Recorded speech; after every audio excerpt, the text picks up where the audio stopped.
क्या कहा तुमने? सुखी हूँ। अरे सुना तुमने, हमें सुखी आदमी मिल गया। क्या तुम सुखी हो? एक ही बात कितनी बार कहूँ?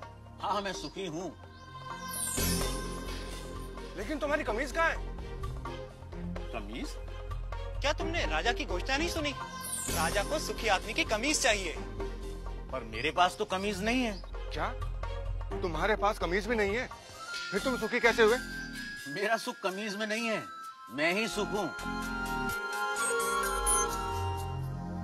अन्नदाता, वह कह रहा था कि उसका सुख कमीज में नहीं है, वह ही सुख है। वह सुखी है, लेकिन उसके पास कमीज नहीं है। बलभद्र, उसे मेरे पास ले आओ। क्यों? क्या राजा को मेरी और मेरी बैलगाड़ी की सेवा चाहिए?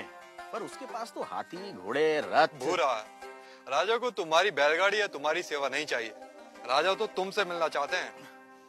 पर मैं राजा से मिलकर क्या करूंगा? शायद वे तुम्हें पुरस्कार देना चाहते हो। पर मैं राजा से पुरस्कार लेकर क्या करूंगा?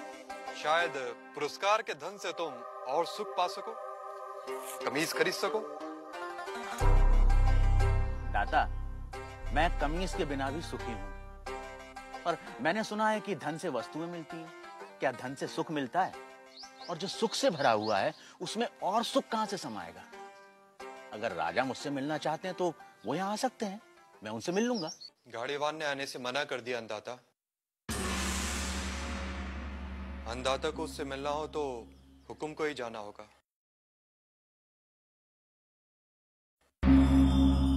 और गाड़ीवान से मिलने राजा अपने मंत्री हजूरियों दासों के साथ गाड़ीवान भूरा के गांव पहुंचा। भूरा, भूरा, भूरा। अभी कहीं नहीं जा पाऊंगा, मेरे बैल सुस्ता रहे हैं। भूरा, अन्नदाता तुमसे मिलने आए हैं। भूरा, कहिए। तुम जो मांगोगे मैं तुम्हें दूंगा। हाथी, घोड़े, दास, दासियां, जो चाहे मांग लो। पर मुझे सुखी होने का रहस्य बता दो। मुझे नींद आ रही है राजा, मुझे सोने दो। राजा हैरान था। दूसरी बार राजा फिर बड़े दल बल के साथ आया। भूरा, भूरा, हाथी, घोड़े, दास, दासियां जितनी चाहे मांग लो, पर मुझे सुखी होने का रहस्य तो बता दो। राजा, हाथी, घोड़े, दास, दासियों के बिना भी मैं सुखी हूँ। फिर कभी आना। तुम्हें क्या चाहिए भूरा? मांग कर तो देखो। मुझे सुखी होने का रहस्य तो बता दो।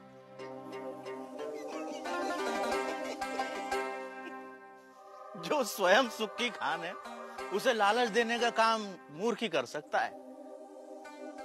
जा राजा जा, फिर कभी आना।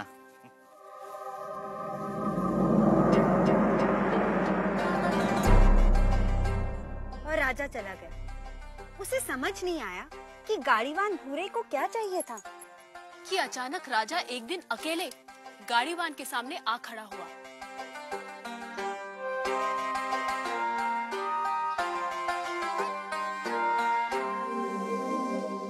हुकुम।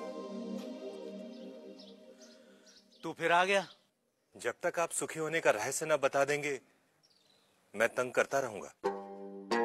मेरी पीठ खुजा सकेगा? हाँ मालिक। ला, खुजा। रहने दे, रहने दे। ठीक से बैठ जा, बैठ ठीक से। पहले ही अपने दिखावे का बोझ छोड़कर आता तो मेरी पीठ खुजलाने से बच जाता। पूछ, क्या जानना चाहता है? यह कैसा रहस्य है कि जिसके पास सैकड़ों कमीजें हैं वह सुखी नहीं है, और जिसके पास कोई कमीज नहीं वह सुखी है? राजे, सुख का कारण कमीज नहीं, आत्मा है। जो यह जान लेता है कि सुख का कारण भीतर है, उसे सुखी होने के लिए बाहरी वस्तुओं की जरूरत नहीं पड़ती। पर मन तो हमेशा सुख के लिए बाहरी वस्तुओं के पीछे भागता रहता है। इसीलिए राजे, जो अपने आनंद स्वरूप आत्मा को जान लेता है वह वस्तुओं के पीछे भागना बंद कर देता है। मैं समझा नहीं। राजे, आनंद आत्मा का स्वरूप है। आत्मा अनंत है, इसलिए आनंद भी अनंत है। आत्मा के स्वरूप के कारण व्यक्ति स्वयं से हर क्षण प्रेम करता है। क्या कभी सोचा है कि व्यक्ति बूढ़ा हो जाता है, बीमार हो जाता है, इंद्रियां साथ छोड़ रही होती हैं, मौत द्वार खटखटा रही होती है, फिर भी आदमी जीना चाहता है? क्यों? क्योंकि हर व्यक्ति स्वयं से हर क्षण हर समय प्रेम करता है। यदि दुख स्वयं का स्वरूप होता तो क्या मनुष्य कभी स्वयं से इतना प्रेम करता? कभी तुमने सोचा है कि कभी कभी आत्महत्या का विचार क्यों आता है? नहीं मालिक। क्या है आत्महत्या का विचार? क्यों भावना के वश में आदमी मन, बुद्धि और शरीर आदि को खत्म कर देना चाहता है? क्योंकि आत्महत्या का विचार भी आत्म प्रेम को ही व्यक्त करता है। जब व्यक्ति दुख और दुख देने वाली स्थितियों से छुटकारा नहीं देखता, तब वह अज्ञानता में आत्महत्या को ही दुखों से छुटकारा पाने का रास्ता समझता है। इतना है मनुष्य का स्वयं के प्रति प्रेम कि वह अपने अस्तित्व को भी समाप्त कर देना चाहता है। सुख भीतर है तो मनुष्य बाहर संसार के पीछे भागता क्यों है? क्योंकि वह स्वयं से प्रेम करता है। मनुष्य जिसकी भी अभिलाषा करता है, चाहे वह धन हो या वैभव, पत्नी, पति या पुत्र हो, वे सिर्फ उपकरण हैं जिनकी अभिलाषा मनुष्य स्वयं के सुख के लिए करता है। मनुष्य अपनी प्रियतम वस्तु या संबंधी को भी छोड़ देता है यदि वह वस्तु या वे संबंध दुख का कारण हो जाए। इसलिए मनुष्य सबसे अधिक स्वयं से प्रेम करता है। कोई भी व्यक्ति, चाहे वह संसार को पाने या संसार को छोड़ने की राह पर ही क्यों न चल रहा हो, वह स्वयं के लिए ही है। स्वयं के लिए इतना प्रेम कि या तो सारा संसार या संसार नहीं। स्वयं के प्रति इतना प्रेम ही आत्मा के सुख स्वरूप का प्रमाण है। यदि ऐसा नहीं होता तो मनुष्य दुखों से प्रेम करता।